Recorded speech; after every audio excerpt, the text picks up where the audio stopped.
Hello நண்பர்களே, welcome to mix media. நம்ம இன்றைக்கி ரொம்ப ஸ்பெஷலான ஆத்தென்டிக் செட்டிநாடு ஸ்டைல் கோலா உருண்டை தான் பார்க்க போகிறோம். இந்த கோலா உருண்டையை மின்ஸ்டு சிக்கன் யூஸ் பண்ணியும் இல்லைன்னா மின்ஸ்டு மீட் யூஸ் பண்ணியும் செய்வாங்க.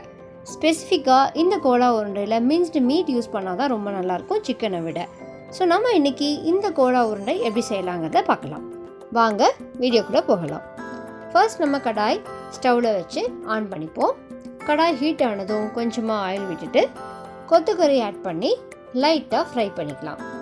கூடவே salt, little pinch of turmeric add பண்ணிப்போம். ஆட் பண்ணிவிட்டு லைட்டாக வணக்கி கொடுத்துக்கலாம். இது ஏன் வணக்கிறோம் அப்படின்னா அப்போ தான் அதோடைய ராஸ்மெல் எல்லாமே போகும். அதுக்காக லைட்டாக தான் வணக்கிக்கலாம்.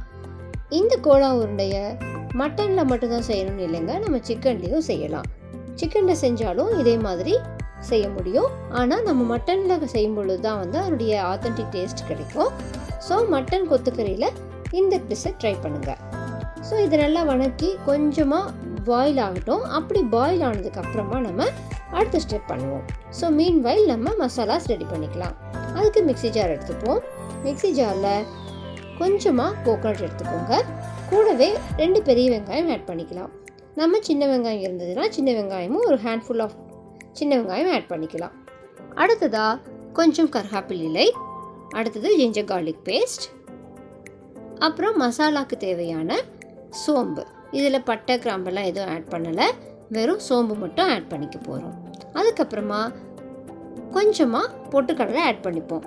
இந்த பொட்டுக்கடலை எதுக்காக அப்படின்னா நம்ம கோலா உருண்டையோட பைண்டிங்காக ஆட் பண்ணுறோம். ஸோ நம்மளுடைய குவான்டிட்டிக்கு ஏற்ற மாதிரி நீங்கள் பொட்டுக்கடலை ஆட் பண்ணிக்கலாம். அப்போ தான் நம்ம கோலா உருண்டை பிடிக்க ஈஸியாக இருக்கும். அதனால நம்ம அதை அவ்வளோ ஆட் பண்ணிக்கலாம். கூடவே காரத்துக்கு தேவையான பச்சை மிளகாய் ஆட் பண்ணிக்கிறோம். இந்த மசாலாஸ்லையும் ஃபஸ்ட்டு நல்லா அரைச்சி எடுத்துக்கலாம். அதுக்கப்புறமா நம்ம இந்த வணக்கி வச்சுருக்கிற மட்டன் கொத்துக்கறியை ஆட் பண்ணிட்டு மிக்சியில் 2 சுற்று விடுங்க. சுற்று விட்டிங்கனாலே நல்லா நைஸாக அரைஞ்சிடும்.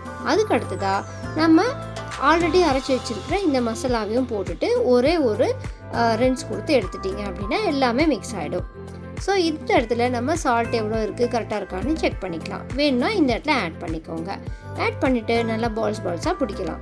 ஸோ இப்போ நம்ம பிடிக்கும் பொழுது ஏதாவது கொஞ்சம் வாட்டரியாக தெரிஞ்சுது அப்படின்னா நீங்கள் கொஞ்சமாக கடலை மாவு இல்லை பொட்டுக்கடலை மாவை ஆட் பண்ணிக்கலாம்.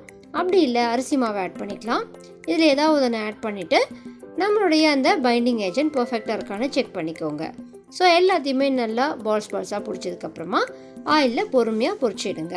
நீங்கள் ஃபஸ்ட்டு ஒரு பால்ஸ் போட்டு எடுங்க. அப்போ அது நமக்கு தெரியாமல் இருக்கா உடையாமல் இருக்கான்னு செக் பண்ணிவிட்டு அதுக்கு அடுத்ததாக மற்றது எல்லாத்தையுமே 1 by 1 போட்டு பொரிச்சு எடுத்திங்கன்னா நம்மளுடைய ரொம்ப ஸ்பெஷலான டேஸ்ட்டாக இருக்கிற கோலா உருண்டை ஸ்பெஷல் ரெடி ஆகிடும். ஸோ இதே கோலா உருண்டை யூஸ் பண்ணி சூப்பரான குழம்பு வைக்கலாங்க. நெக்ஸ்ட் வீடியோவில் நான் உங்களுக்கு அதனுடைய ரெசிபியும் ஷேர் பண்ணுறேன். ஸோ நம்மளுடைய கோலா உருண்டை சூப்பராக ரெடி ஆகிடுச்சு.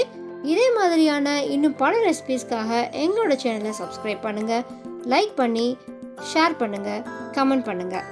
ஓகே, பாய்.